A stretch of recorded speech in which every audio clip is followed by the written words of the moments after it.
అదే RTV app వార్తల్ని క్షణాల్లో చదివే అవకాశం ఉంటుంది. ఒక న్యూస్ పేపర్, ఒక టెలివిజన్ ఛానల్ మీ చేతుల్లో ఎప్పుడూ ఉంటాయి.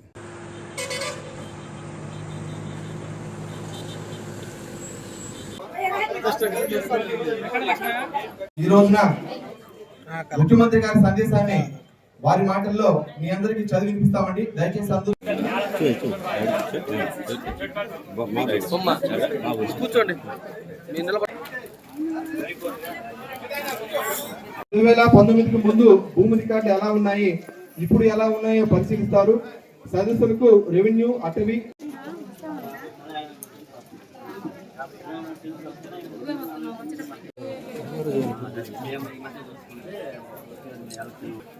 వాళ్ళకి 250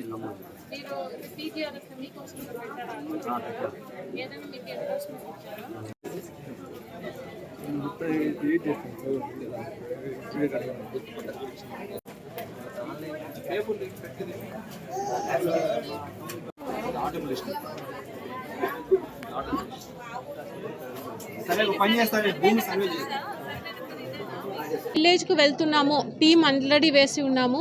విలేజ్కి వెళ్తున్నప్పుడే అన్ని రెవెన్యూ రికార్డ్స్ని తీసుకుంటూ వెళ్ళాలి.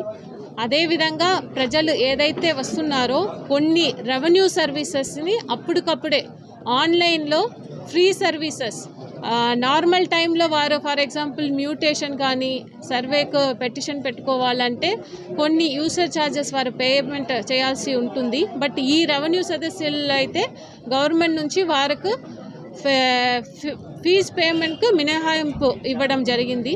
అదేవిధంగా వచ్చిన ప్రతి ఒక్క అప్లికేషన్ని కూడా ఆన్లైన్లో అప్పటికప్పుడే ఆ రోజే పెట్టుకోవడం. అదేవిధంగా కొన్ని సర్వీసెస్కు ఏదైతే స్పాట్లోనే ఆ రోజుకే మనము డిస్పోజ్ చేయాల్సిన కేసెస్ని చేయడము. అదేవిధంగా గవర్నమెంట్ ల్యాండ్ ఎన్క్రోచ్మెంట్స్ ఏదైనా ఉంటే వెంటనే దాంటిని తొలగించి గవర్నమెంట్ ల్యాండ్ని స్వాధీనం చేసుకోవడము. ఇవి అన్నీ కూడా ఈ రెవెన్యూ సదస్సులకున్న ముఖ్య అంశాలు. మరిన్ని వీడియోస్ కోసం ఛానల్ ని సబ్స్క్రైబ్ చేయండి. లేటెస్ట్ అప్డేట్స్ కోసం వాట్సాప్ ఛానల్ ని ఫాలో అవ్వండి. ఆ లింక్ డిస్క్రిప్షన్ లో ఉంది.